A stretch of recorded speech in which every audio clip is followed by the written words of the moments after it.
Bonjour, bienvenue sur notre chaîne DRC Mind. Je m'appelle Louis Moussolé, je suis très honoré de vous enseigner. Dans ce cours, nous allons apprendre le développement des applications Android comme des professionnels en utilisant l'architecture MVVM, laquelle architecture est encouragée par Google. Pour matérialiser notre enseignement, nous allons créer une application Android simple qui gère les employés. L'application sera capable d'ajouter un employé, de modifier un employé, de le supprimer, voire même de supprimer tous les employés dans la base de données. À la fin de ce cours, vous serez capable de comprendre le fonctionnement de l'architecture MVVM, vous serez capable de gérer la base de données Room, vous serez capable d'utiliser le View Binding, le View Model, le Live Data, ainsi que les coroutines. Si vous aimez ce tutoriel, n'hésitez pas à l'aimer et à les partager pour la suite. Créer une application Android n'est pas si difficile, si du moins vous avez bien compris les bases. Mais créer une application maintenable est une toute autre histoire. Pour ce faire, vous devez donner votre code source une structure bien aménagée, éviter de mettre tout le code à l'intérieur d'une activité ou d'un fragment et créer plusieurs petites classes qui ont des responsabilités particulières. Pour y arriver, l'utilisation d'un modèle architectural s'impose. Parmi les modèles qui existent, nous avons les modèles MVC, MVP ou MVVM. Tous ces modèles ont un seul point commun, celui de la séparation des préoccupations.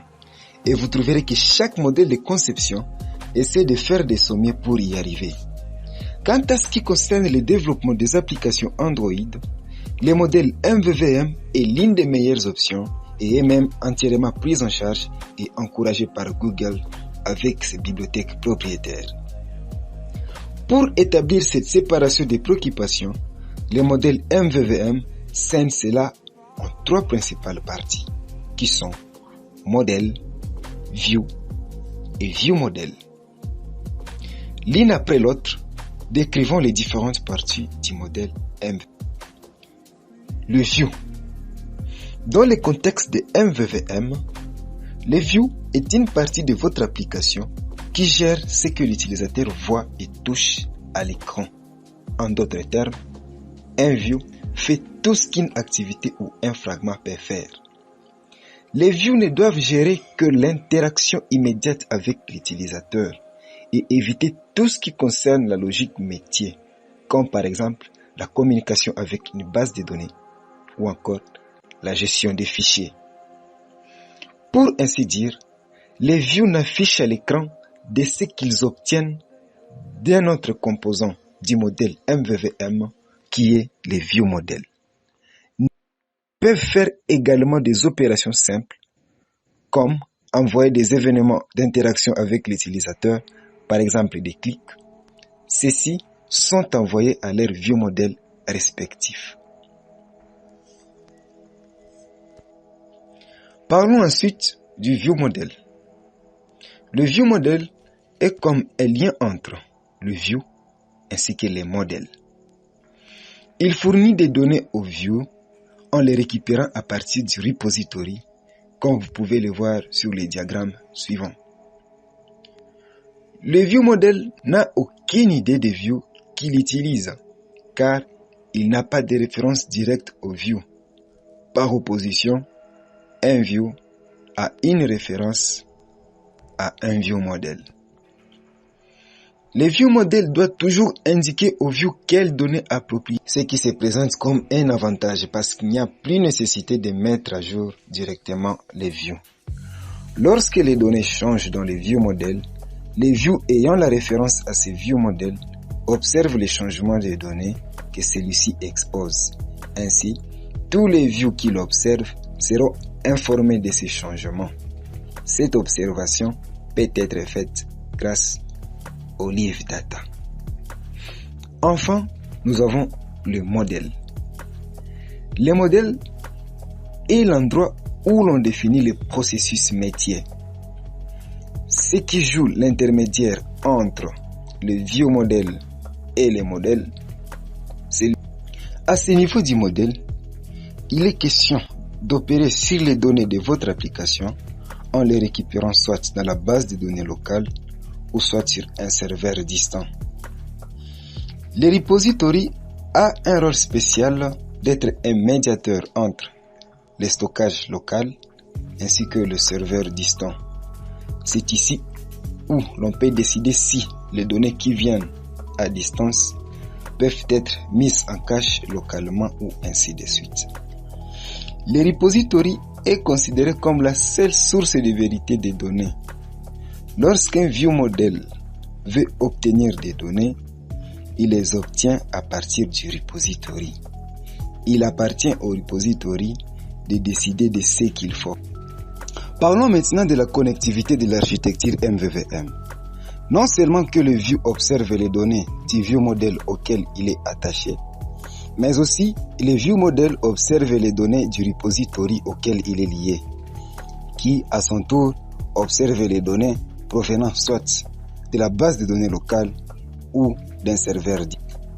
Comme vous pouvez le constater sur ce diagramme complet du modèle MVVM, chaque partie supérieure a une référence directe à son enfant.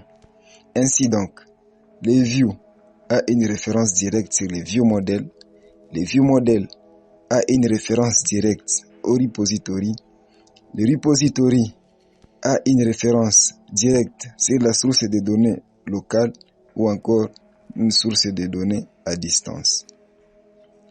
Nous constatons que l'enfant n'a pas de référence à ses parents.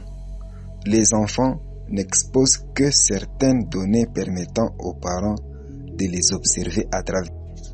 Sur ce diagramme, les flèches pleines représentent une référence directe et les flèches pointillées en mouvement représentent les observables. La dernière chose importante que je dois mentionner ici est que vous devez toujours respecter la structure nous proposée par l'architecture MVVM. Par exemple, n'utilisez pas le view model ou encore le view pour obtenir les données de la base de données directement en ignorant les repositories. Chaque partie a sa raison d'être. Ceci rend le code plus modulaire, maintenable et facile à lire aussi. N'oubliez pas, vous lirez plus votre code source que vous ne l'écrivez. Donc, faites la lisibilité de votre code source la priorité. N'essayez donc pas d'ignorer aucune étape et croyez-moi, ce sera un bon coup pour vos projets réels. C'est tout pour la présentation du modèle MVVM.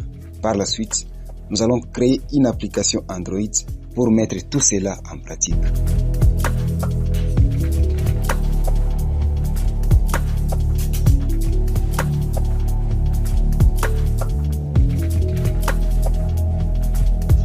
Commençons à créer notre projet en cliquant sur New Project.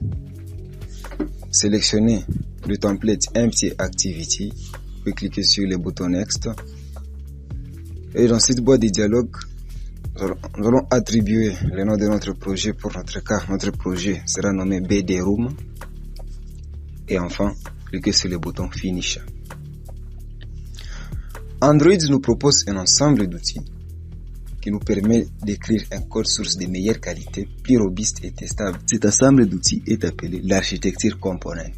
L'architecture component est constituée de 4 éléments principaux, dont le life cycle, qui est un ensemble d'API permettant de mieux maîtriser les cycles de vie des activités et des fragments. Nous avons aussi le live data, qui est une classe permettant d'observer les changements des données. Ensuite, nous avons le view model, qui est une classe permettant de garder l'état des données sans qu'elle ne soit pas impactée par un changement de configuration. En parlant de changement de configuration, on peut voir par exemple la rotation. Nous avons aussi Room, qui est une librairie fournissant les outils pour créer et manipuler plus facilement les bases de données SQLite. Dans notre projet, nous aurons aussi besoin d'une solution pouvant nous permettre de gérer plusieurs threads, étant donné que la librairie Room ne supporte pas l'accès à un thread qui est un fil d'exécution des instructions. Et à cela, les solutions qui nous ont offertes sont par exemple RxJava, RxKotlin. Mais la plus efficiente et la plus adaptée et les coroutines. Tels sont les outils que nous allons utiliser et configurer pour notre projet. Pour commencer, ouvrez le fichier build.gradle au niveau de votre module app.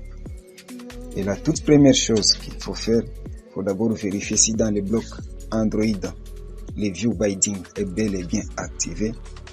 Si ce n'est pas le cas, n'hésitez pas à l'ajouter parce que nous serons en interaction avec les views en utilisant la technique View Binding. Ensuite, positionnez votre curseur dans le bloc Dependencies dans lequel nous allons ajouter les différentes dépendances que nous allons utiliser dans notre projet. Allons directement sur ce site pour ajouter les dépendances relatives au Live Data ainsi qu'au View Model.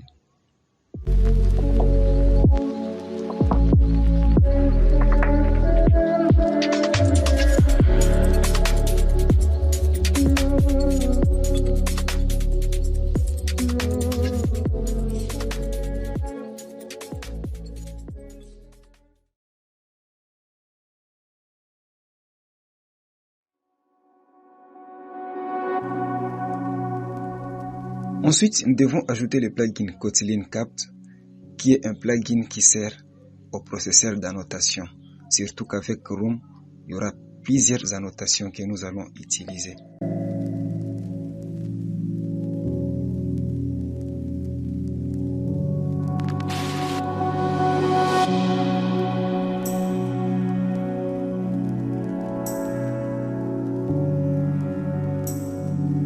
Maintenant, nous pouvons revenir sur ce lien et ajouter le processeur d'annotation du LiveCycle.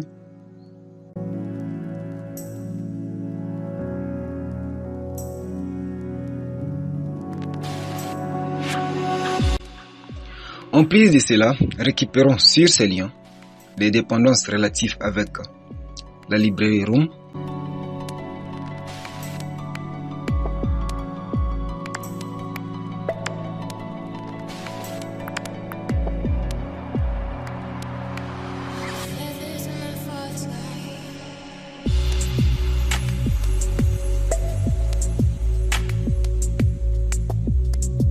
et enfin, comme nous allons utiliser les coroutines, nous allons ajouter deux dépendances relatives, à savoir coroutine Core et coroutine Android.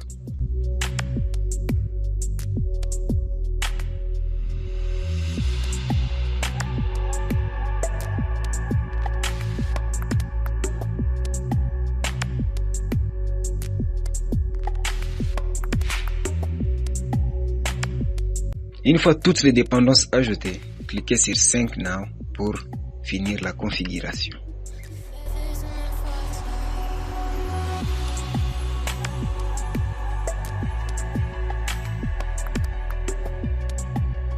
La librairie Room est constituée de trois principaux composants qui sont l'entité, le DAO ainsi que le database. L'entité représente juste une table dans la base de données, tandis que le DAO permet d'accéder et de gérer les données à travers certaines méthodes qui définissent les actions effectuées sur les données dans la base de données. Et enfin, nous avons le database, c'est le point d'accès principal de vos données relationnelles.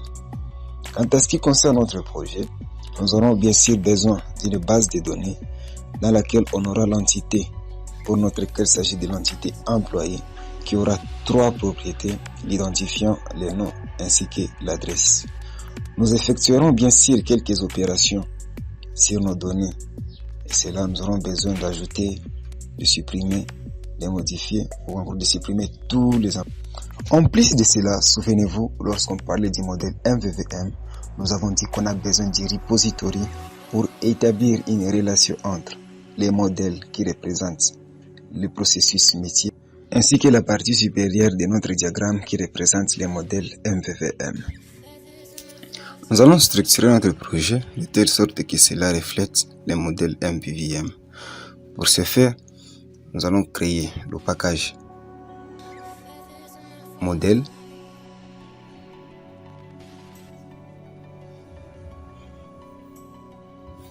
Dans celui-ci, nous allons créer la classe employé.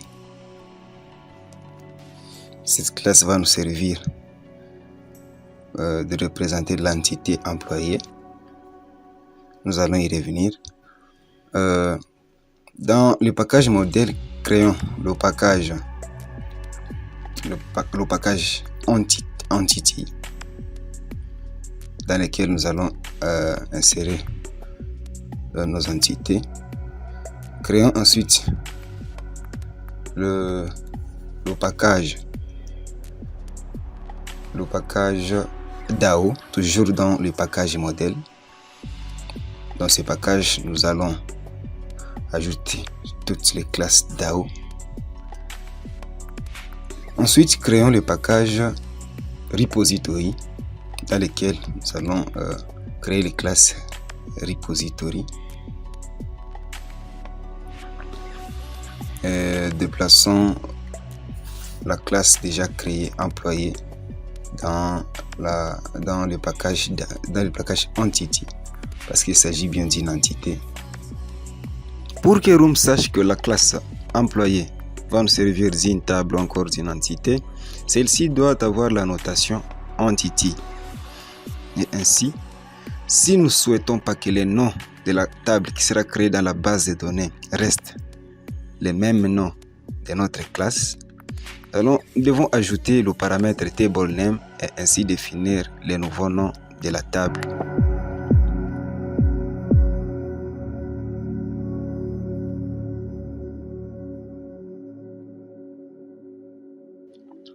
Nous allons nous servir de cette même classe pour représenter nos données employées. Pour dire, cette classe doit être une data class. Étant donné que cette classe est annotée par la notation entity, toutes les propriétés de cette classe deviendront donc des colonnes de la table relative à cette classe. Ainsi donc, nous avons la première propriété, val id du type int.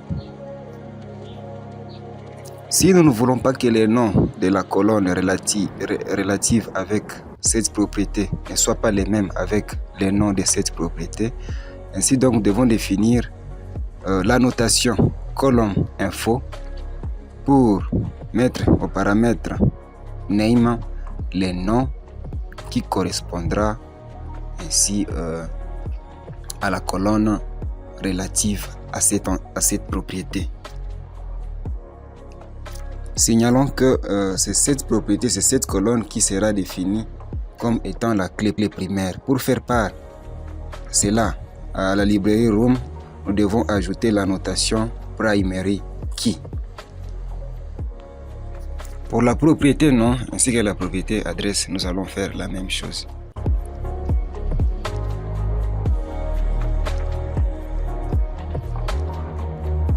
En plus de cela, nous allons créer une interface dans le package DAO. Cette interface, nous allons la nommer employé DAO.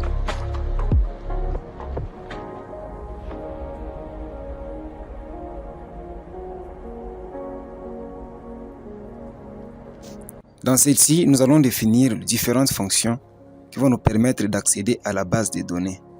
En parlant des fonctions, on voit différentes actions qui seront effectuées sur nos données. Et pour ce faire, cette interface doit avoir la notation DAO pour faire part à la bibliothèque Room qu'il s'agit bien d'un objet d'accès aux données.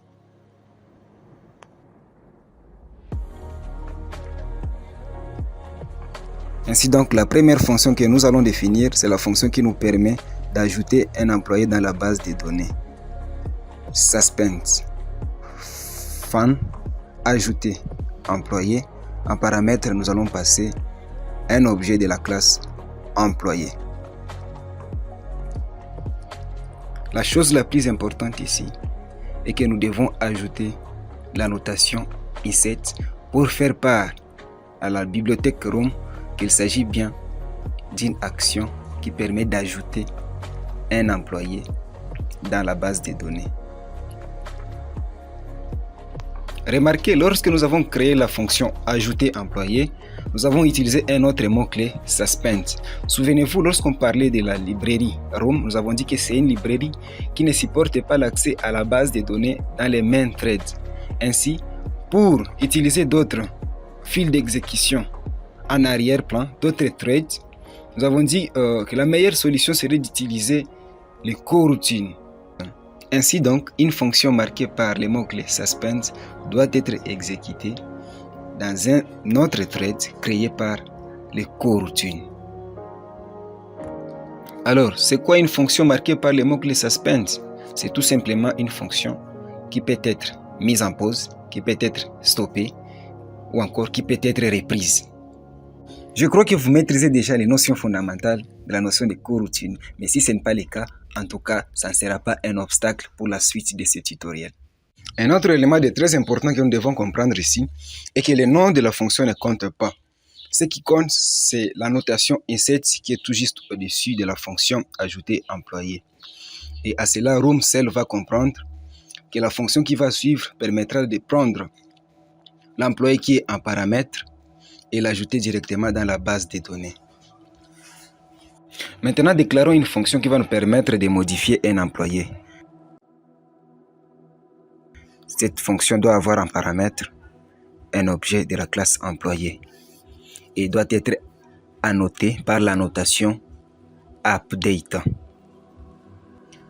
La fonction ajouter employé dont la notation est insert peut retourner une valeur de type long, c'est-à-dire la valeur de la colonne ID employé si du moins cette action est bien reçue. Mais si ce n'est pas le cas, s'il y a erreur, la valeur retournée sera -1. Pour la fonction modifier employé dont la notation est update, cette fonction peut nous retourner une valeur de type int qui représente tout simplement le nombre de lignes modifiées si du moins l'action a été bien exécutée. Mais s'il y a erreur, la fonction retourne la valeur -1. Dans la notation insert, nous avons la possibilité de contrôler la redondance des données à partir de l'attribut onConflict où on nous donne plusieurs possibilités, soit d'ignorer, soit de remplacer ou soit d'annuler l'opération d'ajout dans la base de données. Pour notre cas, nous allons juste ignorer en attribuant à l'attribut onConflict la valeur ignore de l'objet onConflict stratégie. Déclarons ensuite la fonction supprimer employé qui va nous permettre de supprimer un employé. Cette fonction aura en paramètre un objet de la classe employé et cette fonction doit être annotée par la notation delete. Ainsi, la fonction doit retourner une valeur de type int, soit ça nous retourne le nombre des employés supprimés si la requête est reçue, ou soit ça nous retourne la valeur -1 s'il y a erreur. Ensuite, nous allons déclarer une fonction qui aura comme annotation query. Query prend en paramètre une chaîne de caractères qui représente une requête SQL delete from table employé. Cette requête va permettre de supprimer tous les employés et ainsi le nom de la fonction sera supprimer tout.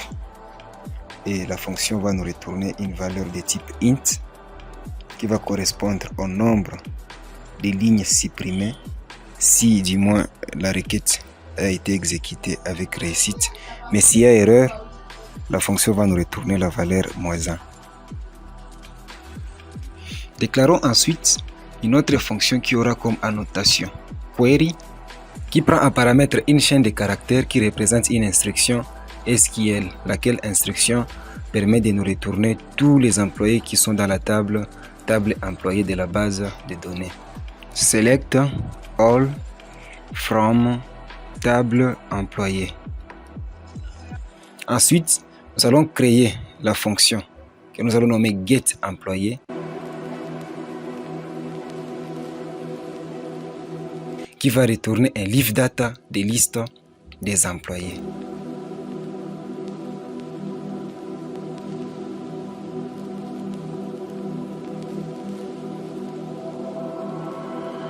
Comme vous pouvez le voir, la fonction n'a pas les mots-clés suspend. Pourquoi? Tout simplement parce que la fonction ne sera pas exécutée dans un thread créé par les coroutines, Ainsi donc, la librairie Room va se charger d'exécuter d'elle-même cette fonction à l'intérieur d'un thread qu'elle-même va créer. Jusque-là, nous avons déjà créé l'entité qui va représenter pour nous la table dans la base de données. Et en plus de cela, nous avons créé l'interface DAO qui va nous permettre de gérer les données de la base de données. À présent, nous allons maintenant créer une classe qui va nous servir de créer la base de données. Ainsi donc, dans le package modèle, nous allons créer la classe que nous allons nommer base de données. Cette classe doit être une classe abstraite. Et à ce niveau, on met abstract. Et doit être annotée par la notation database. Dans la notation database, nous devons renseigner à l'attribut entities la liste de toutes les entités qui seront utilisées dans la base de données. Pour notre cas, nous avons juste une seule entité qui est l'entité employé. Nous allons la représenter par sa classe.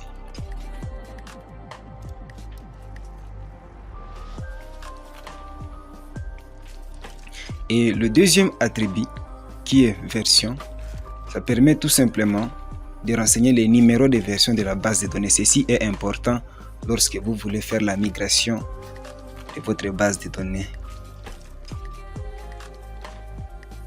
Dans cette classe, nous devons déclarer des propriétés abstraites pour chaque interface DAO que nous avons dans notre projet. Pour notre cas, nous avons juste une seule interface DAO. Et ainsi donc, abstract val employé DAO de type employé DAO. Bien, comme vous le savez, le rôle d'une classe, c'est de créer plusieurs instances, plusieurs objets. Or, à ce niveau de notre programme, nous avons juste besoin d'avoir une seule instance de notre base de données. Nous allons juste utiliser une seule base de données et non pas plusieurs bases de données. Ainsi donc, nous devons trouver un mécanisme pour que cette classe génère une seule instance. Pour ce faire, Kotlin nous propose une solution, celle d'utiliser le companion object. C'est ce que nous allons utiliser pour créer notre instance de la base de données. Companion object.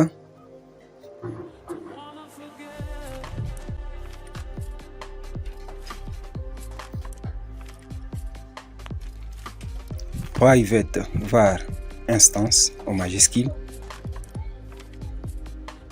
du type base de données.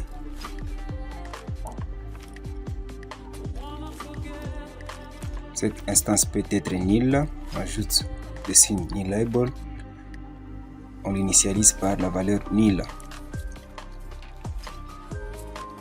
Notez que cette propriété doit être annotée par la notation volatile.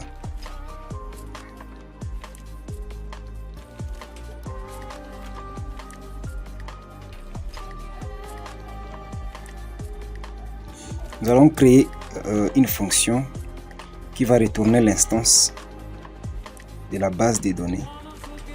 Cette fonction doit avoir un paramètre, le contexte du type contexte.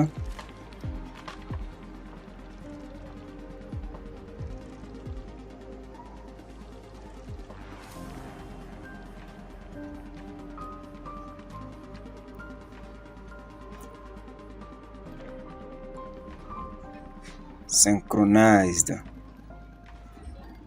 Et là nous mettons 10 en paramètre.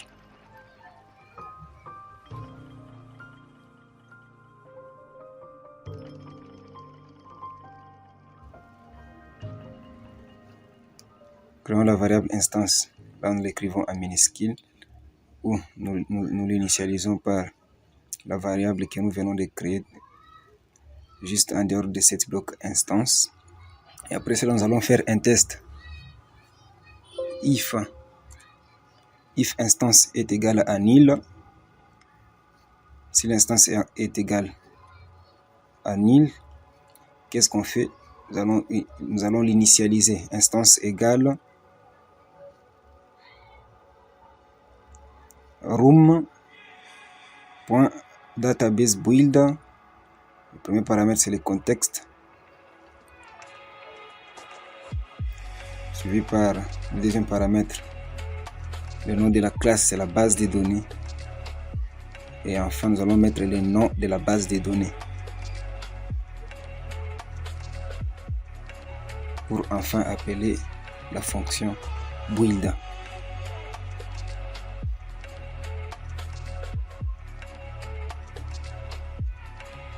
Oh, il y a encore une erreur. Voyons l'erreur.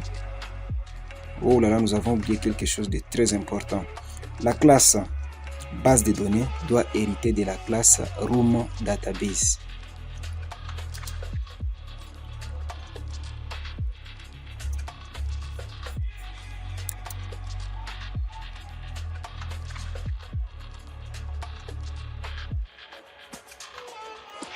Et là, vous verrez que l'erreur va disparaître. Et ainsi, return instance. Telle est la manière dont on crée une base de données room. Si ce code source semble être un peu compliqué, que cela ne vous embrouille pas, vous utiliserez les mêmes codes pour créer toutes vos bases de données.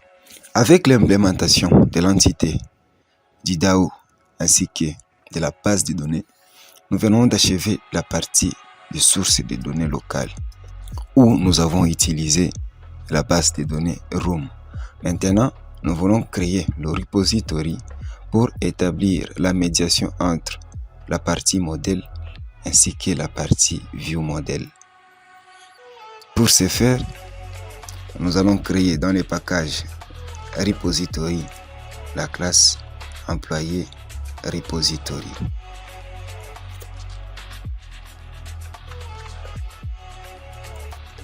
En paramètre, nous devons avoir une instance de l'interface employé DAO. Pour notre cas, private val DAO employé DAO. Vous verrez à ce niveau que nous allons juste faire appel aux différentes fonctions que nous avons créées dans l'interface DAO. Vous direz peut-être pourquoi ne pas esquiver cette étape et donner accès directement au view modèle, l'accès aux données à partir de la source des données room. Le but de ce tutoriel, c'est de donner un aperçu général sur l'architecture MVVM. Vous verrez que par la suite, lorsque vous travaillerez sur des projets un peu complexes, vous verrez que tout ceci a leur utilité. Ainsi donc, suspend fan, ajouter employé. Paramètres, nous allons passer l'objet de la classe employé.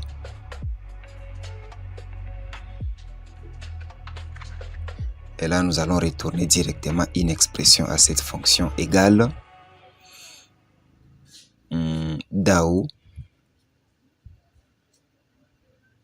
point ajouter employé. Et nous allons passer en paramètre l'objet employé déjà disponible.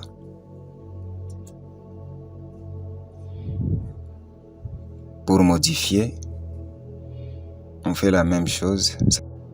Suspend fan, modifier employé.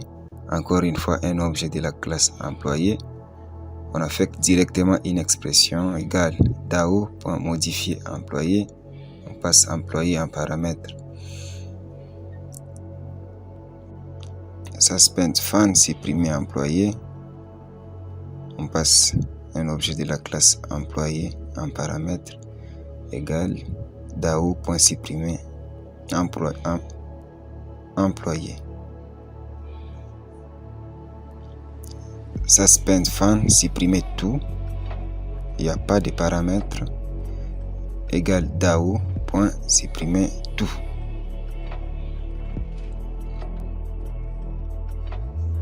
Et enfin, pour récupérer la liste de tous les employés, nous allons créer une constante liste employés dans laquelle nous allons affecter la liste des employés DAO.getEmployé. Nous venons de finir la partie modèle de l'architecture MVVM pour notre projet. Maintenant, place à l'implémentation de la partie ViewModel. Ainsi donc, nous allons créer un autre package que nous allons nommer ViewModel.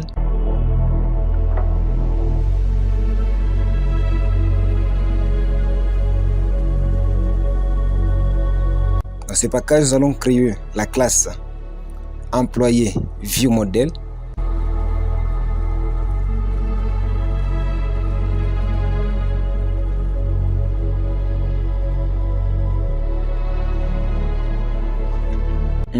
Cette classe doit hériter de la classe ViewModel.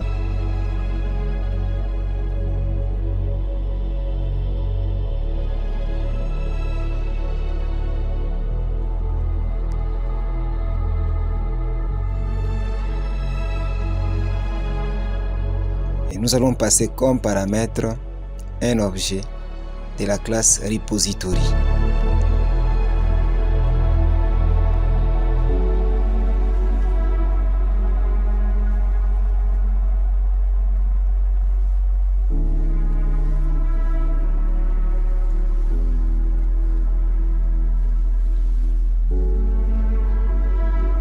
Premièrement, nous allons créer une constante dans laquelle nous allons affecter la liste des employés de notre repository. Employé repository.liste employé. Ensuite, nous allons créer une fonction qui va nous permettre d'appeler la méthode ajouter employé de notre repository. Pour ce faire, fan ajouter employé, on met un objet de la classe employé en paramètre employé.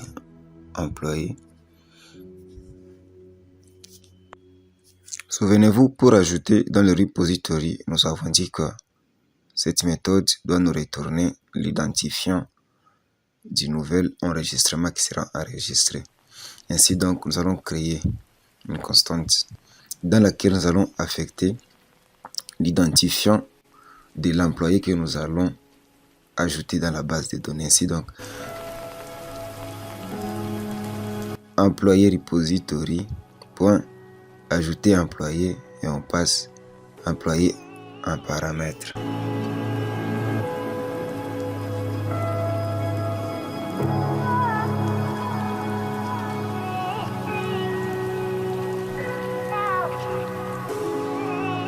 Oh là là, il y a erreur.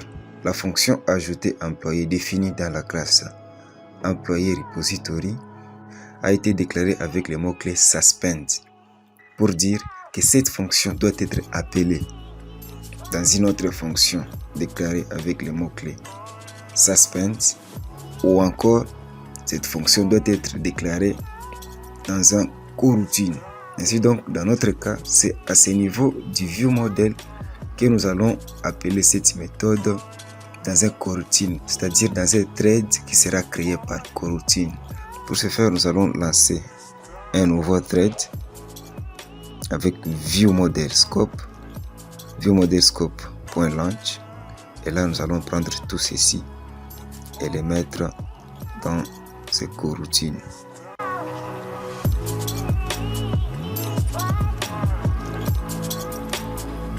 Et là, vous voyez que l'erreur a disparu.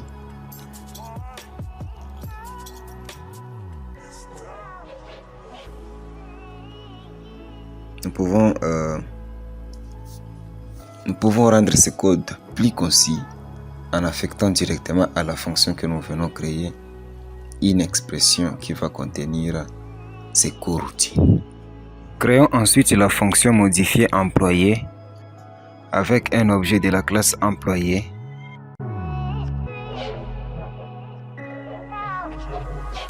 Cette fonction va retourner une expression coroutine.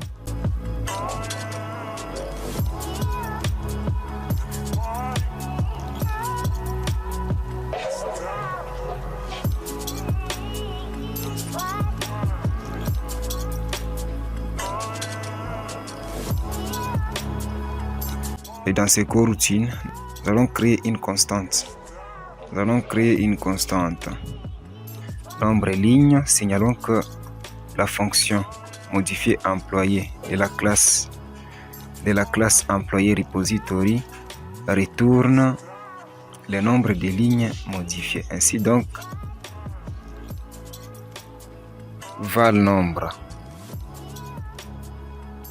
nombre ligne égale employé repository, puis l'on appelle la fonction modifier employé et on place notre objet employé en paramètre. Ainsi, on fait la même chose pour la fonction qui va nous permettre de supprimer l'employé, que nous allons nommer supprimer employé.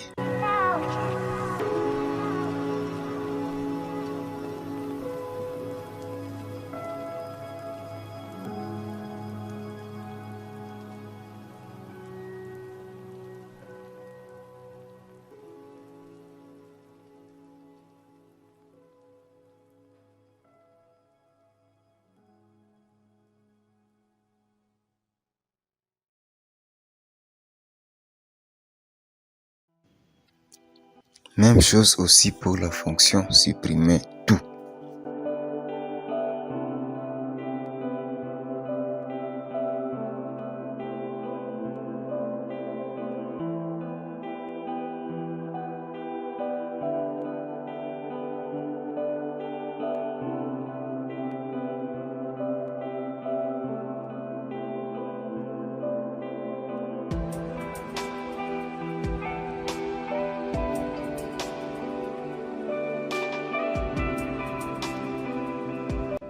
Comme nous avons un view modèle qui a des paramètres, pour notre cas nous avons le paramètre employé repository,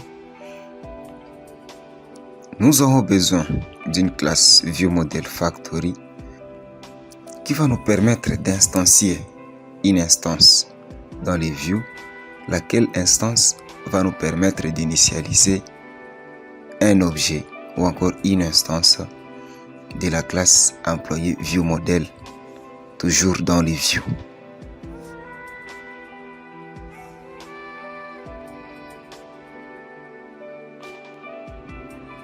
Ainsi donc, dans le même package view model, nous allons créer la classe employé view model factory.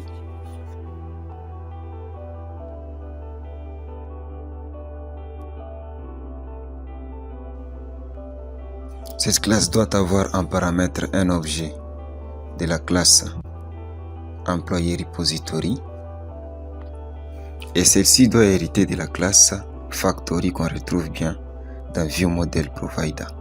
Ainsi, viewModelProvider.factory.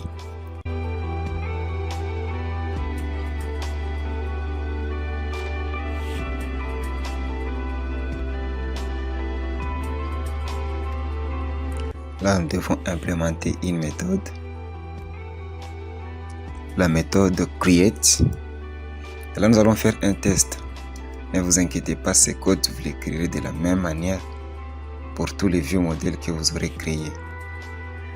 If model class point is assignable from,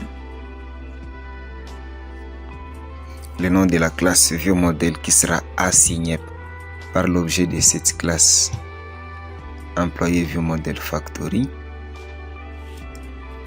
Pour nous, il s'agira bien de la classe employé view model. Si c'est true, là nous allons retourner une instance de la classe employé view model. Et la classe employé view model doit impérativement avoir un objet de la classe employé repository en paramètre. Pour notre cas, il s'agit de employé repository. Nous allons faire le cast, étant donné que le type de retour c'était.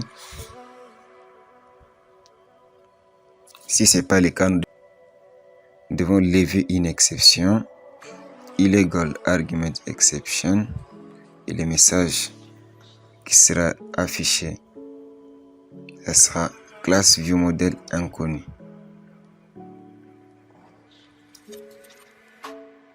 c'est tout pour l'implémentation de la classe employée ViewModel Factory. Pour la partie View de notre projet, notre application sera constituée juste d'une seule activité. Et cette activité va nous présenter la liste de tous les employés. Nous aurons aussi un bouton qui va nous permettre, lorsqu'on clique dessus, d'afficher une boîte de dialogue qui va nous permettre d'ajouter un employé. Nous allons nous servir de cette même boîte de dialogue, de modifier aussi un employé qui se trouve sur la liste. Nous allons aussi implémenter un menu qui va nous permettre de supprimer tous les employés. Créons un nouveau package que nous allons nommer View.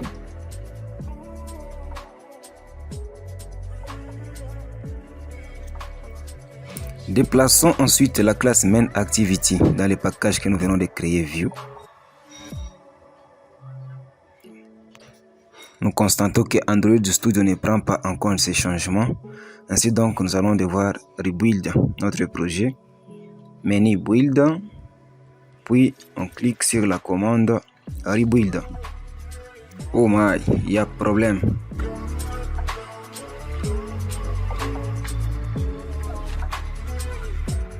Entity class must be annotated with entity. Voyons.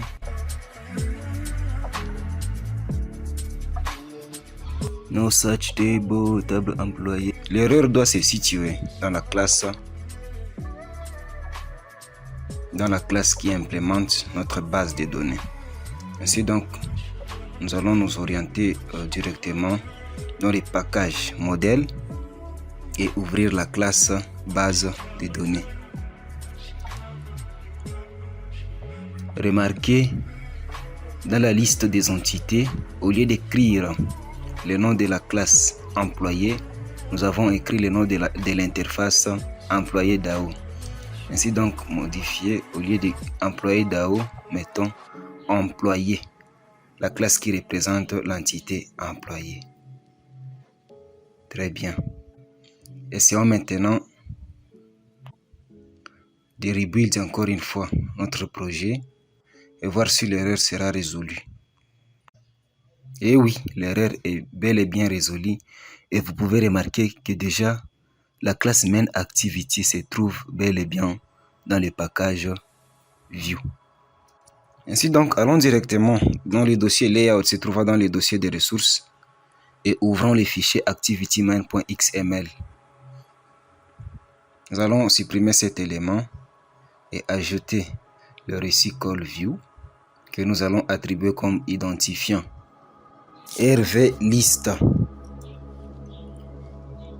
Et après,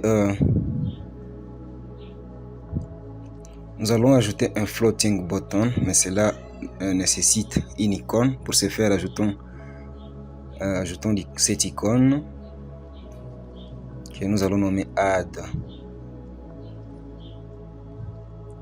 Et après cela, nous allons ajouter l'élément floating action button que nous allons attribuer l'icône que nous venons de créer.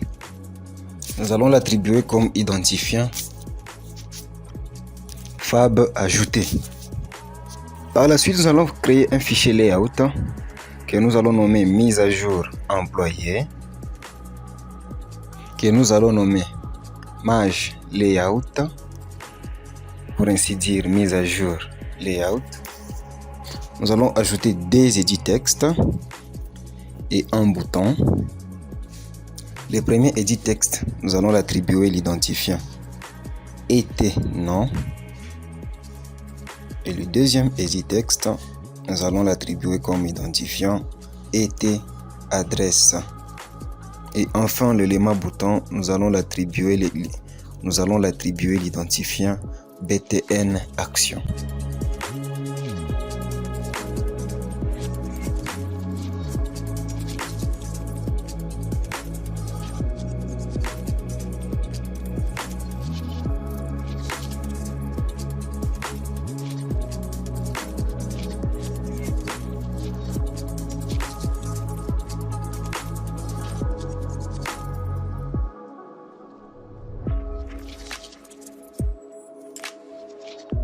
Nous allons créer ensuite, toujours dans les dossiers ressources, un fichier menu que nous allons nommer menu main. Ça sera dans la catégorie des fichiers menu. Cliquons sur OK. Et là, nous aurons besoin juste d'un seul item.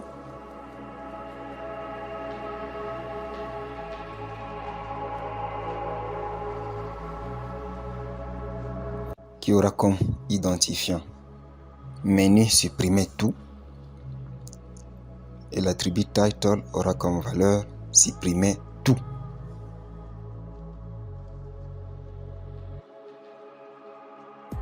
Show as action, on attribue la valeur Neva. Bien, nous avons déjà toutes nos ressources pour réaliser notre application. Allons directement dans la classe main activity. La toute première chose que nous allons faire, nous allons associer cette activité au menu que nous venons juste de créer en appelant la méthode onCreateOptionMenu. Et là, on insère cette ligne de code menu inflate, le premier paramètre. On renseigne les menus en question dans la classe des ressources R, dans le dossier menu. Et le nom du menu est menu main. Et le dernier paramètre, on met menu. Pour déclencher les événements sur les éléments du menu, nous allons appeler la méthode onOptionItemSelected. Et là, nous allons effectuer une structure conditionnelle. Si if item.itemID égale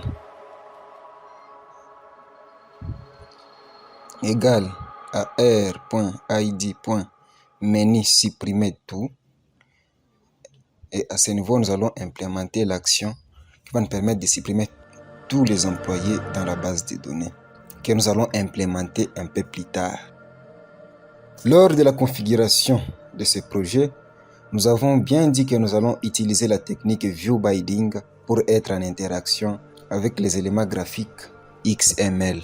Ainsi donc, lorsque le ViewBinding est activé dans le fichier build.gradle au niveau du module, ceci génère automatiquement une classe Kotlin pour chaque fichier XML qu'on retrouve dans les dossiers de ressources layout. Ainsi donc, tous les éléments qu'on retrouve dans les fichiers XML vont constituer les propriétés de cette classe, et ainsi les noms de ces propriétés seront les valeurs des attributs ID de ces différents éléments du fichier XML. Pour commencer, nous allons déclarer un objet que nous allons initialiser un peu plus tard de la classe générée automatiquement par la technique ViewBinding. Pour notre cas, il s'agit de ActivityMainBinding, qui est une classe générée automatiquement sur base du fichier activitymain.xml. Nous aurons aussi besoin d'un objet ViewModel que nous allons initialiser encore une fois un peu plus tard. Cet objet sera une instance de la classe employée ViewModel.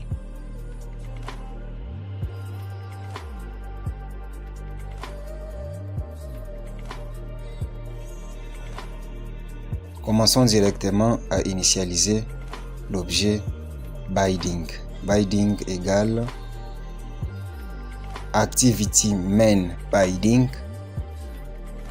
Là, nous allons appeler la méthode inflate et nous allons passer en paramètre la propriété layoutInflate. Et comme paramètre de la fonction setContentView, nous allons passer l'élément parent du fichier ActivityMain qui est retourné à partir de la fonction root de la classe ActivityMainBinding. Ensuite, nous devons initialiser l'objet ViewModel. À ce niveau, pour initialiser le ViewModel, nous aurons effectivement besoin d'un objet de la classe employé ViewModelFactory. Mais aussi, pour avoir une instance de la classe employé ViewModelFactory, nous devons aussi avoir un objet de la classe repository. Et pour avoir un objet de la classe repository, nous devons aussi avoir une instance de l'interface employé DAO. D'où premièrement, commençons par créer une constante que nous allons nommer DAO, dans laquelle nous allons affecter employé DAO qui se retrouve dans la base des données.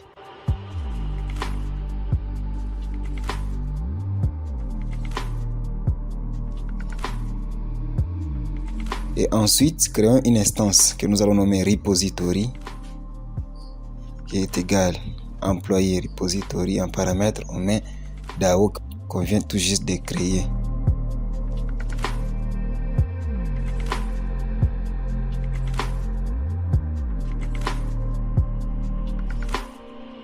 Ensuite, créons une instance que nous allons nommer factory, que nous allons initialiser. Égale employé viewModel factory. En paramètre, on met le repository. Et enfin, nous avons maintenant la possibilité d'initialiser notre viewModel. ViewModel égale viewModel provider. Premier paramètre, mettons 10. Deuxième paramètre, on met le factory. Et après, nous appelons la fonction get. Là, nous mettons le nom de la classe. Et oui, notre viewModel est initialisé. Là, nous avons accès maintenant à toutes les méthodes qui ont été écrites dans la classe viewModel à partir de cet objet que nous venons d'initialiser. Ensuite, créons la fonction qui va nous permettre d'ouvrir la boîte de dialogue. Cette fonction, nous allons la nommer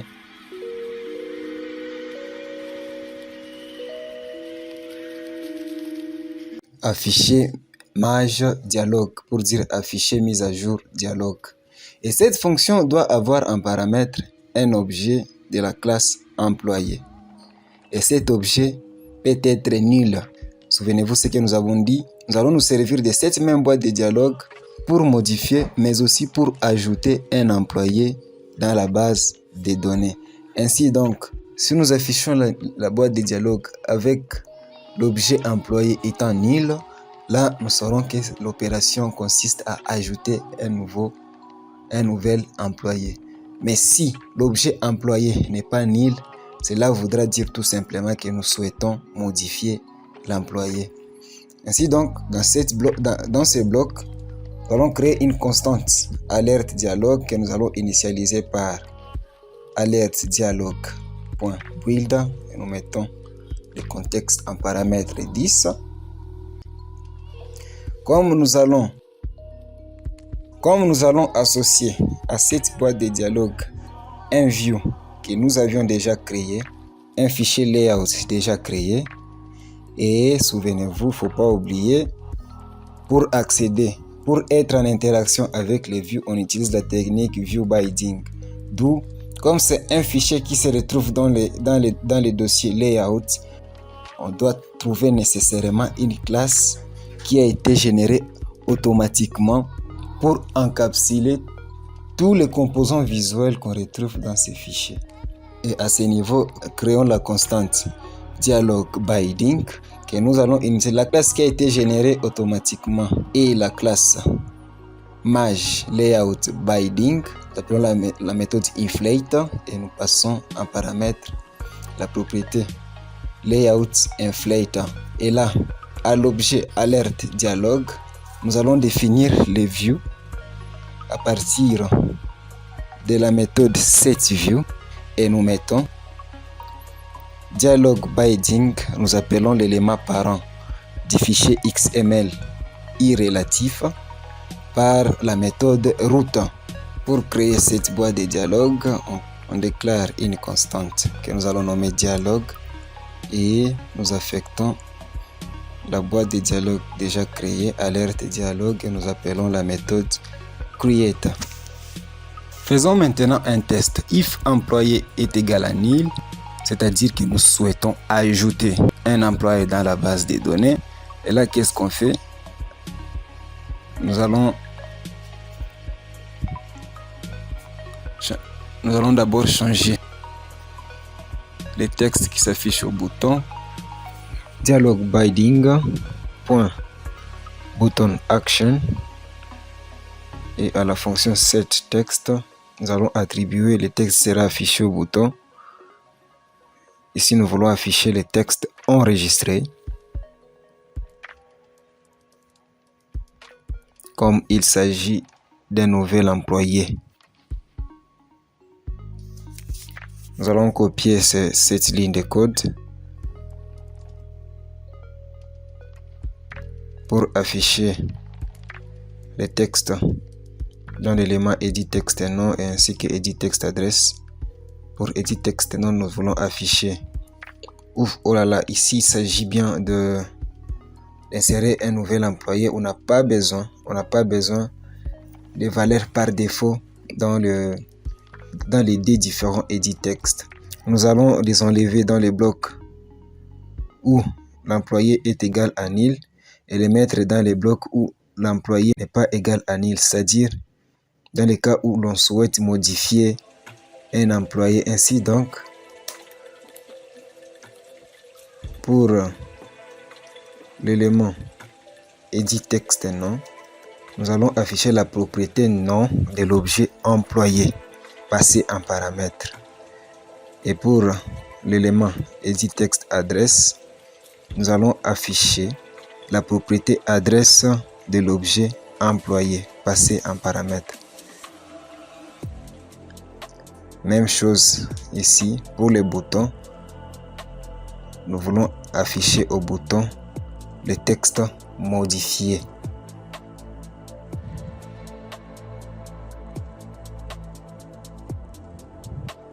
Bien, revenons au bloc où employé égal à nil. Il nous faut vérifier si les valeurs des éléments edit texte pour le nom ainsi que pour l'adresse sont vides ou pas. Et pour ce faire, nous allons utiliser la classe texte utile qui permet de vérifier si une chaîne de caractères est vide ou pas. Ainsi donc, nous allons faire un test. If not text utile is empty, et là en paramètre nous allons passer dialog binding.editText.nom. Nous convertissons cela en string via la méthode toString.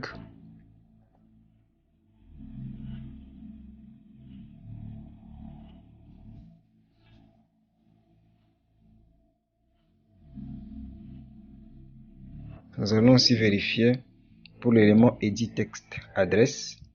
Ainsi donc, nous allons combiner deux conditions booléennes avec l'opérateur logique et. Là, il s'agit d'un test pour vérifier si edit texte adresse est vide ou pas.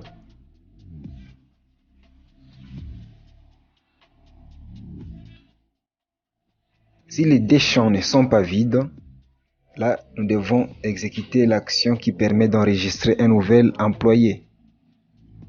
Mais si ce n'est pas le cas, nous devons informer à l'utilisateur que normalement tous les champs doivent être remplis. Ainsi donc, nous faut afficher un toast.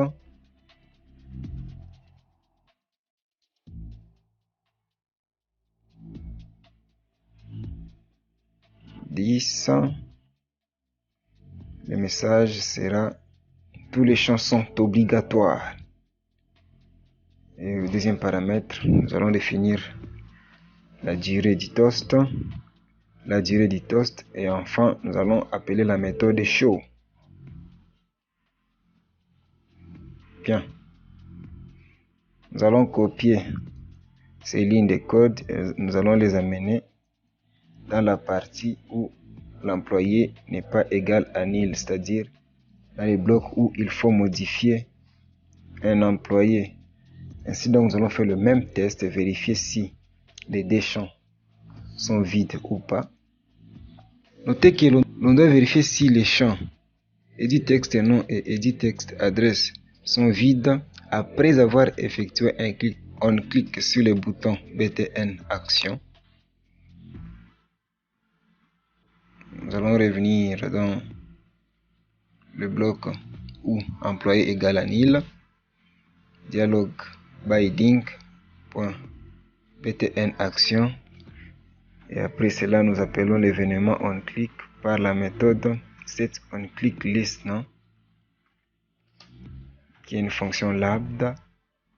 Et nous allons prendre ce code et l'amener dans ce bloc. Très bien. Ce code sera exécuté lorsque l'utilisateur clique sur les boutons. Lorsque l'utilisateur clique sur les boutons, c'est là que l'application doit vérifier si les champs edit texte nom et edit texte adresse sont vides ou pas. Si ce n'est pas vide, l'application doit enregistrer les données dans la base de données. Mais si l'un des champs est vide, nous devons afficher un toast disant à l'utilisateur que tous les champs sont obligatoires.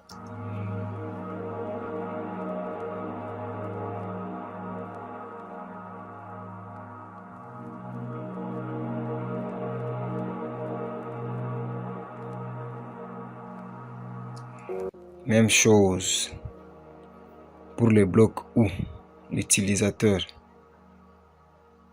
n'est pas égal à vide, ou encore les blocs où il faut modifier l'utilisateur. Là, nous définissons encore une fois l'événement sur le bouton action. Retenez que c'est le même bouton qui sera utilisé pour enregistrer et pour modifier. Quelle est l'action qui sera exécutée lorsque l'utilisateur aura appuyé sur le bouton action?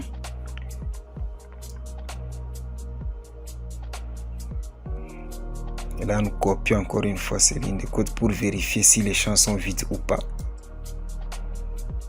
Et l'action à réaliser ici, c'est une action pour modifier un employé. Chaque fois que l'utilisateur cliquera sur le bouton action, la boîte de dialogue devra disparaître. C'est ainsi que nous allons mettre cette ligne de code à ce niveau. Notons dialogue.dismiss. Dismiss qui est la fonction qui permet de cacher ou encore de fermer la boîte de dialogue. Nous allons copier ceci et faire la même chose lorsque l'utilisateur clique sur le bouton action pour modifier. Et chaque fois quand on appelle la fonction afficher maj dialogue, on sera en train d'afficher directement la boîte de dialogue. Et pour que cela soit réaliste, il faut appeler la méthode show sur l'objet dialogue.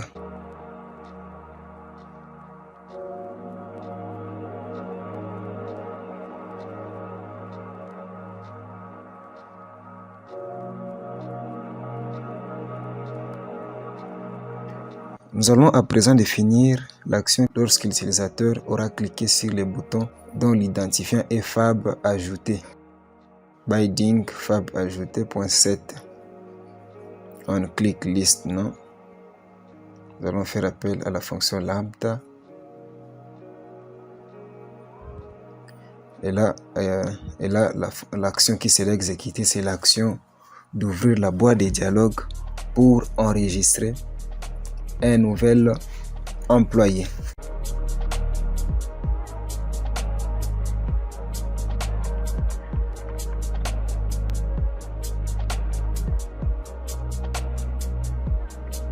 Pour ce faire, alors faisons appel à la fonction afficher maj dialogue et en paramètre, comme c'est pour enregistrer un nouvel employé, là il faut tout juste passer nil comme paramètre pour dire que l'employé est égal à nil.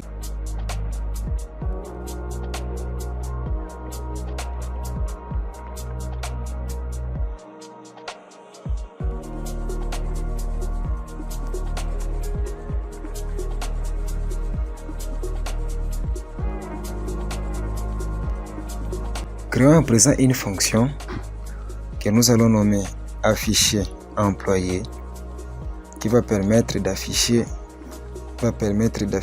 tous les employés.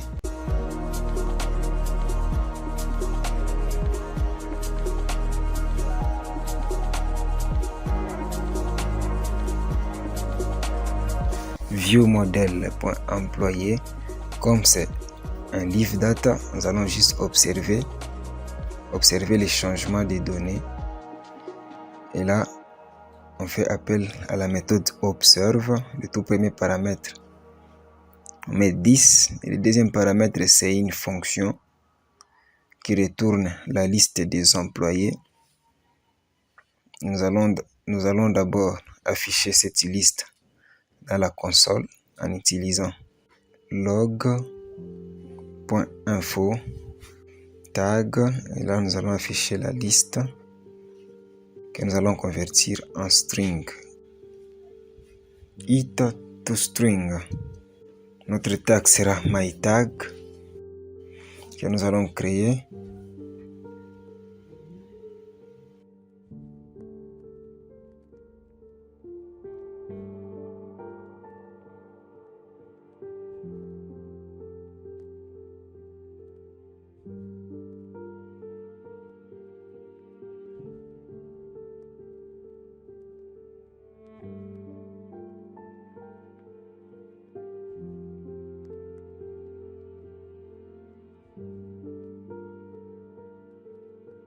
Nous allons faire appel à cette fonction dans la fonction onCreate, afficher employé.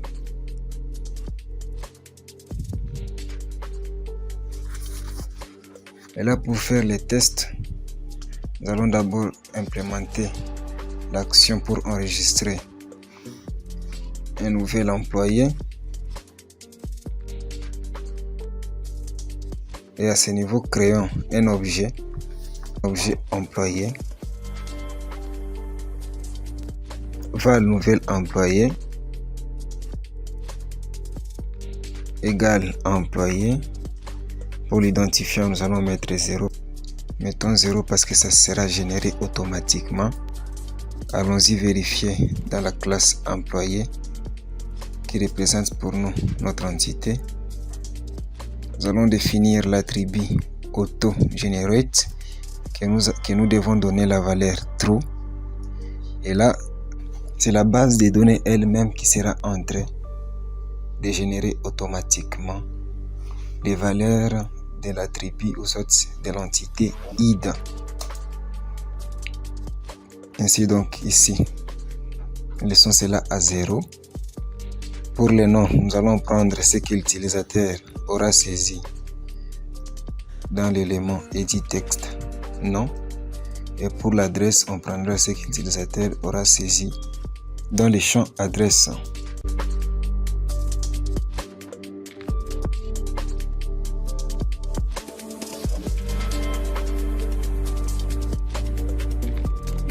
Nous devons maintenant faire appel à la fonction ajouter employé de notre objet viewModel pour placer notre nouvel employé nouvellement créé en paramètre. Et là, nous devons exécuter pour voir si cela marche. Essayons d'ajouter un nouvel employé. Essayons d'ajouter un nouvel employé.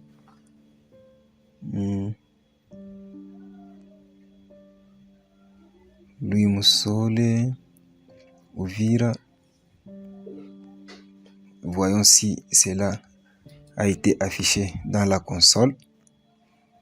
Notre tag était myTag. Et comme vous pouvez le voir, il y a bel et bien la donnée Louis Moussole qui a été enregistrée dans la base de données pour dire que tout marche très bien.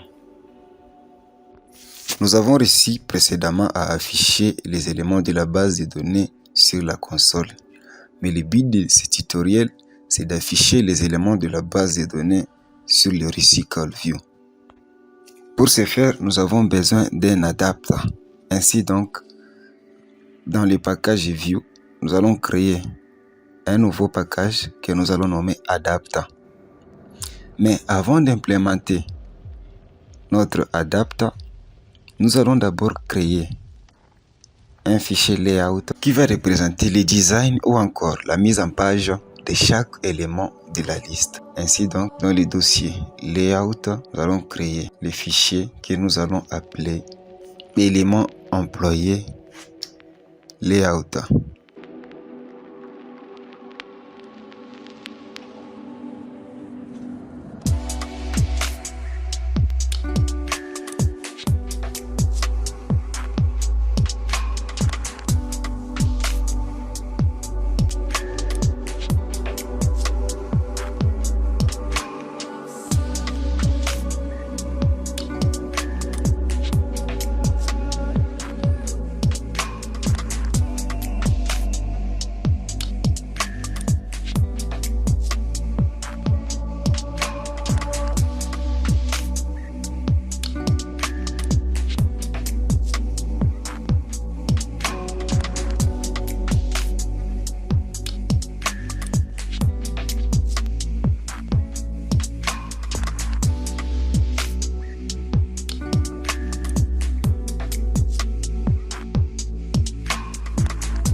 Et à ce niveau, nous avons trois éléments. Et à ce niveau, dans ces fichiers, nous avons trois éléments que nous allons utiliser, dont le premier est le text view, qui a comme identifiant TV première lettre. Ça va nous permettre d'afficher la toute première lettre du nom de l'employé. Nous avons aussi le deuxième élément que nous allons utiliser, dont l'identifiant est TV nom. Ceci va nous permettre d'afficher les noms de l'employé. Et enfin, nous avons un autre élément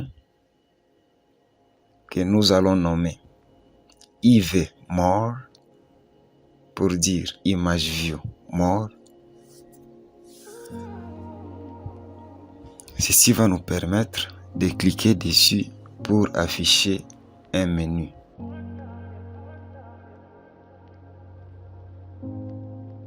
À présent, dans le package adapt, créons la classe employé adapt. Pour que cette classe soit implémentée, elle a besoin d'un view holder. D'où nous devons créer une classe qui dérive de la classe recycle view holder à l'intérieur de cette même classe. Classe employé view holder.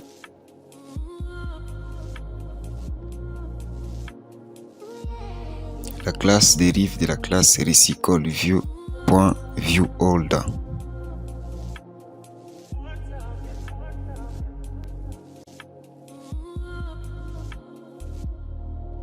Comme nous utilisons la technique ViewBinding pour être en interaction avec les views, nous allons enlever ceci. Et comme paramètre, nous aurons un objet de la classe généré automatiquement par le moteur ViewBinding.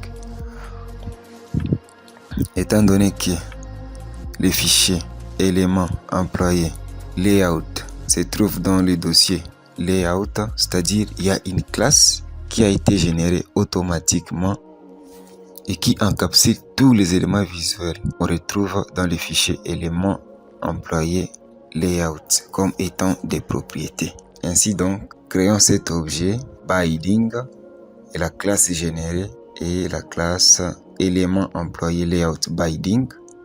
Et à ce niveau, nous allons retourner l'élément parent par la méthode route.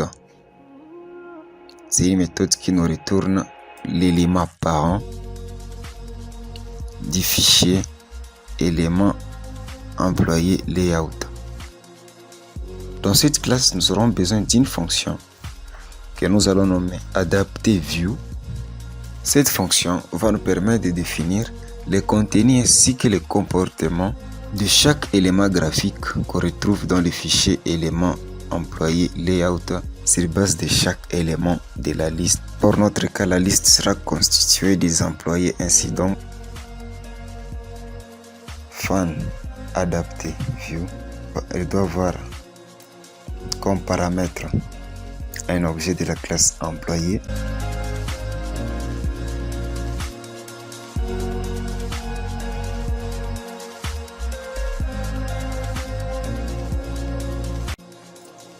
Et l'élément graphique binding.tv première lettre .text.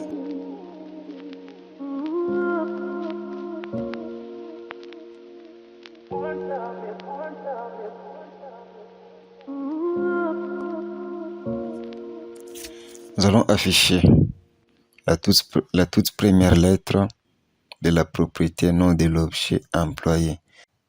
Nous allons récupérer la lettre se trouvant à l'indice 0. Kotlin considère les chaînes de caractères comme des tableaux et la toute première lettre, le tout premier caractère se trouve à l'indice 0. Et là, vous verrez qu'il y a une erreur. Cela est dû au type de retour. À ce niveau, nous avons un char, mais l'attribut texte prend en compte que le type de caractère string. Ainsi donc, nous allons convertir ceci en string par la méthode toString. Par la suite, nous allons aussi afficher au composant graphique TV nom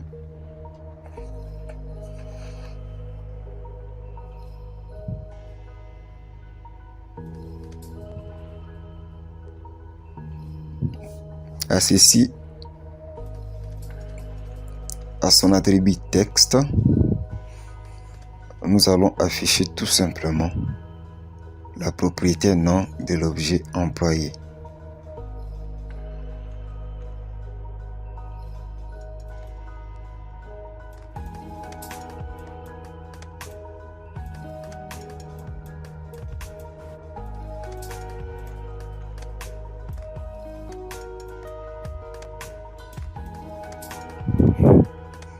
Allons ensuite à la classe employé adapt. Cette classe doit hériter de la classe recycleView.adapt. Et là, nous allons faire référence à la classe viewOld que nous venons de créer.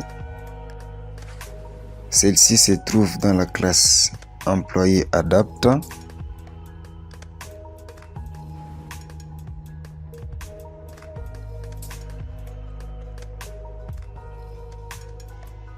Et ensuite, nous devons implémenter certaines méthodes.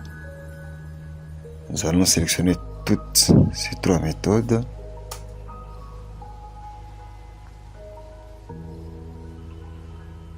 Nous allons déplacer cette classe tout juste en bas avant d'implémenter ces méthodes. Et commençons directement par la méthode onCreateViewAll. Nous avons besoin d'un objet inflate, val inflate,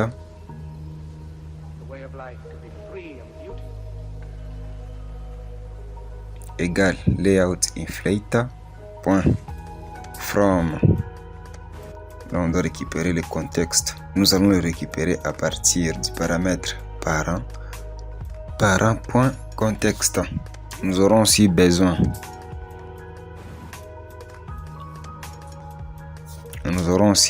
à ce niveau d'un objet de la classe généré par le viewBinding qui représente l'élément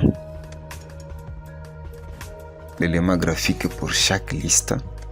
Ainsi donc, val binding égale élément employé layout binding. Nous appelons la méthode inflate et le tout premier paramètre sera l'objet qu'on vient de créer, inflate. Le deuxième, parent, et le troisième, c'est false.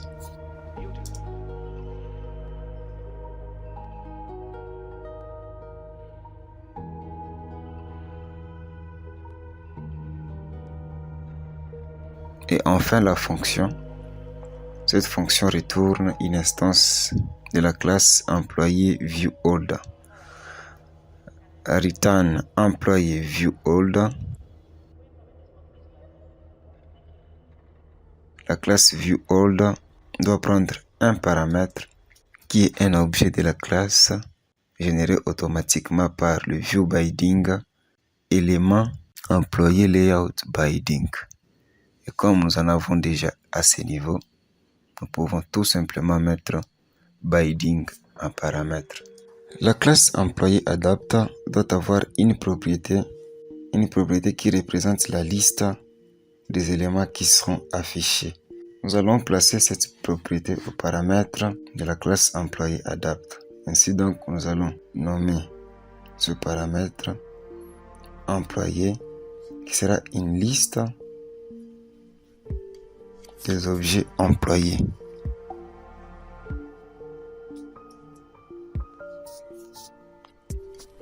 Ainsi donc, la fonction FunGetItem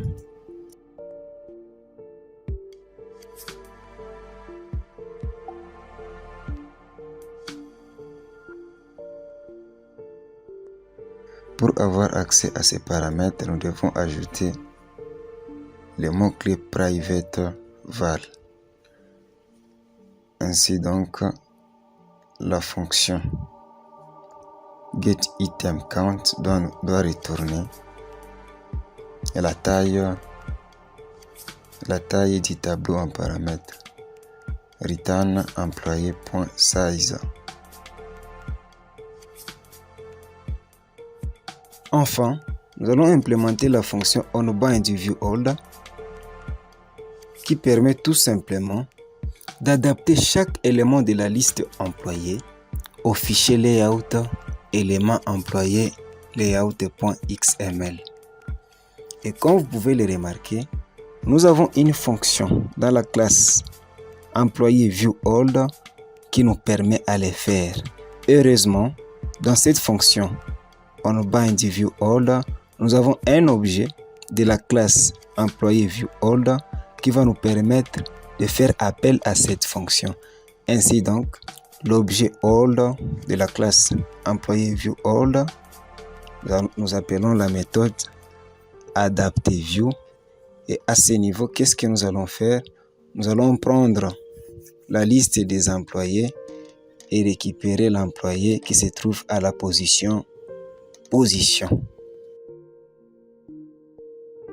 Ouvrons à présent le fichier main.activity, la classe main.activity dans laquelle nous allons utiliser une instance de cette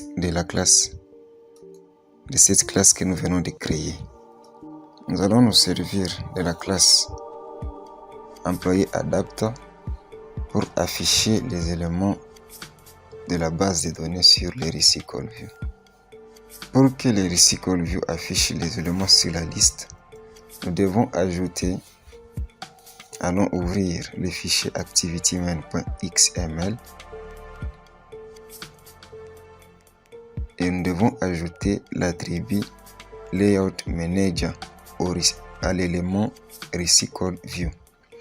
LayoutManager doit être égal au Linear Layout Manager. Bien, revenons ici et à ce niveau, nous devons d'abord créer un objet que nous viendrons initialiser un peu plus tard, un objet de la classe employé Adapt.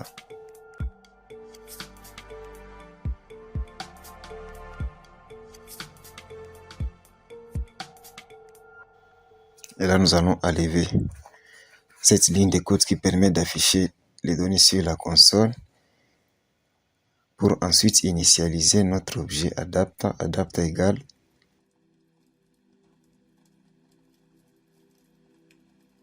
employé Adapt, et en paramètre, on nous exige de renseigner la liste des employés. À partir du paramètre it, nous retournons par la fonction lambda et nous devons affecter cet objet Adapt à l'attribut Adapt de notre recycle view binding rv list Adapt égale Adapt.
une constante que nous allons nommer pop-up menu.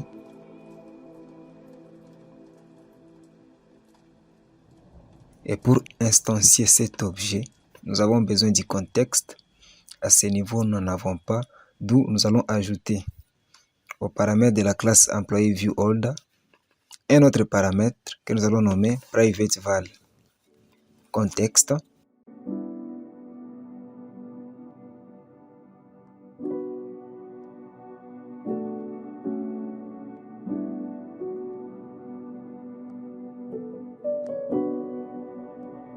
Et comme deuxième paramètre, nous allons ajouter les views sur lesquels on exerce l'événement onClick. Pour notre cas ici, c'est IVMore, ImageViewMore, qui est retourné par la fonction lambda à partir du paramètre it.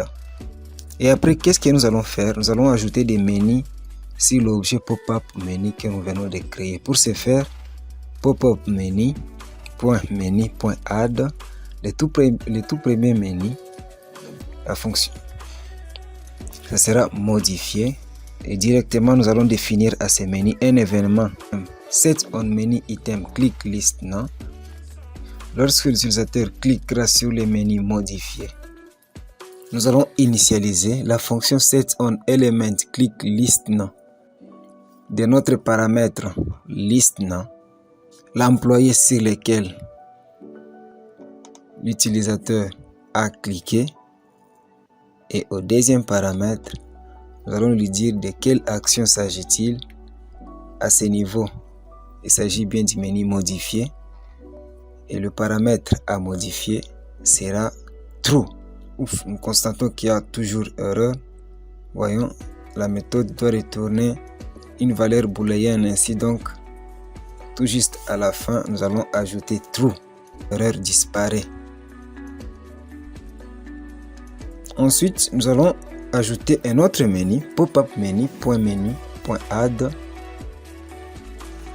Le nouveau menu ici, c'est supprimé. Directement, nous allons définir l'événement on item click list now par la méthode set on menu item click list now. Quelle est l'action que nous allons faire?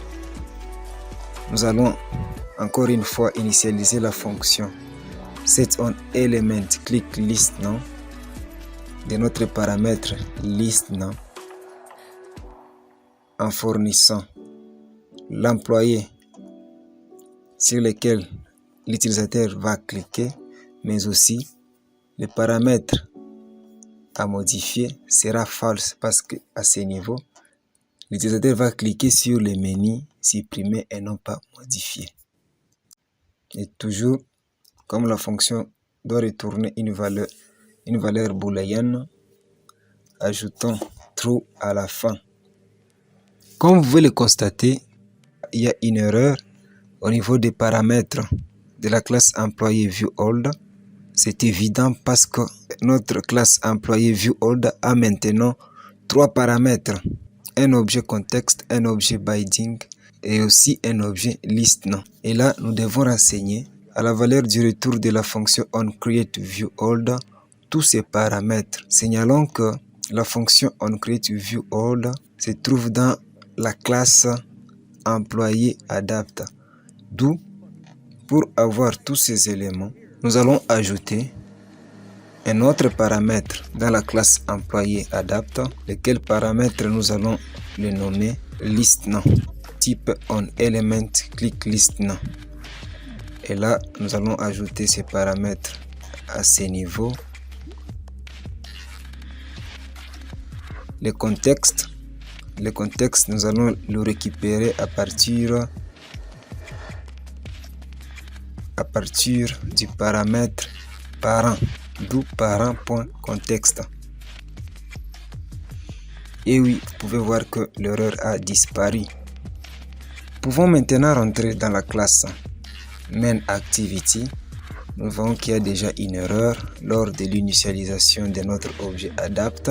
Maintenant, l'objet adapt a deux paramètres au lieu d'un seul. Nous devons renseigner la liste ainsi que l'objet de l'interface onElement click list now. Nous allons mettre ici 10. Il y a erreur. Pour corriger cette erreur, La classe MainActivity doit implémenter l'interface onElementClickListener. Ainsi, nous allons ajouter onElementClickListener. Il nous sera demandé d'implémenter la méthode définie dans l'interface onElementClickListener. Ainsi donc, si le paramètre à modifier est égal à true, c'est-à-dire que l'utilisateur a cliqué sur le menu modifier. Mais si le paramètre à modifier a comme valeur false, cela veut dire tout simplement que l'utilisateur a cliqué sur le menu supprimer. Alors if à modifier, pour dire si à modifier est égal à true, qu'est-ce qu'on fait? Nous devons afficher la boîte de dialogue, et la fonction qui permet d'afficher la boîte de dialogue, c'est la fonction afficher match dialogue. Et à ce niveau, comme c'est une opération qui consiste à modifier, nous devons renseigner l'objet employé comme paramètre. Signalons que l'action pour modifier a déjà été implémentée.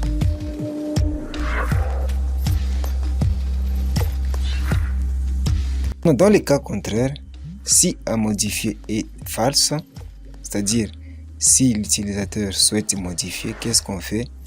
Et là, nous allons implémenter l'action pour supprimer sur l'objet viewModel. Et nous allons appeler la méthode supprimer employé. Et nous allons placer en paramètre l'objet employé. En pensant, nous allons modifier la taille de ces 4 views.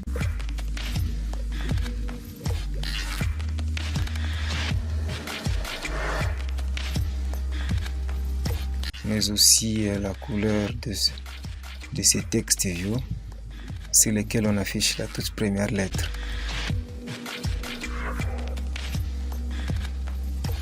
Nous allons exécuter pour voir si cela va marcher.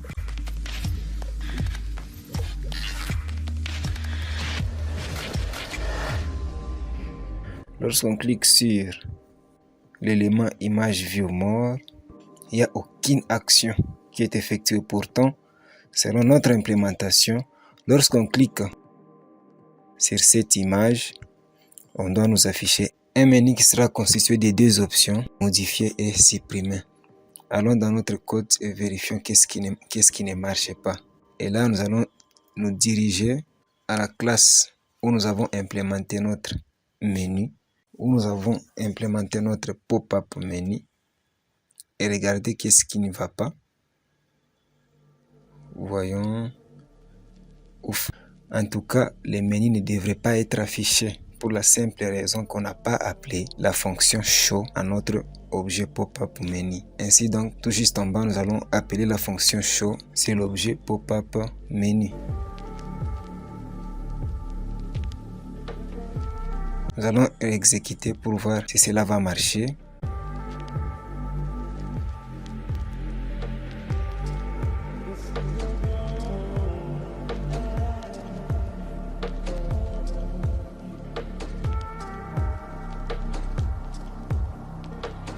Bien, nous allons essayer de cliquer dessus. Très bien, on modifier. Là, nous pouvons modifier cet élément.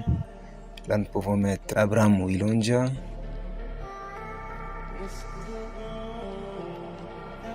Adresse, nous pouvons mettre Uvira. Cliquez sur le bouton modifier. Et oui, la modification a été bien faite. Cliquons sur le bouton ajouter. Nous pouvons ajouter un nouvel employé. Mettons Yvette Moussole. Et adresse toujours Uvira. Cliquons sur le bouton enregistrer. Et oui, l'employé a été bel et bien enregistré. Ensuite, essayons de supprimer. On clique sur cette icône pour appeler le menu et ensuite on clique sur supprimer. Et oui, l'employé est bel et bien supprimé. Et enfin, nous allons tester pour voir si l'action pour supprimer tout marche aussi convenablement. Voyons. On clique sur menu, supprimer tout. Ah oui. Nous voyons que tous les employés sont supprimés de la base des données. C'est tout pour ce cours. Merci pour votre attention. Si vous avez aimé cette vidéo, n'hésitez pas à l'aimer et à le partager. Surtout, n'oubliez pas de vous abonner sur notre chaîne pour être attentif aux prochaines vidéos qui vont suivre. Ciao!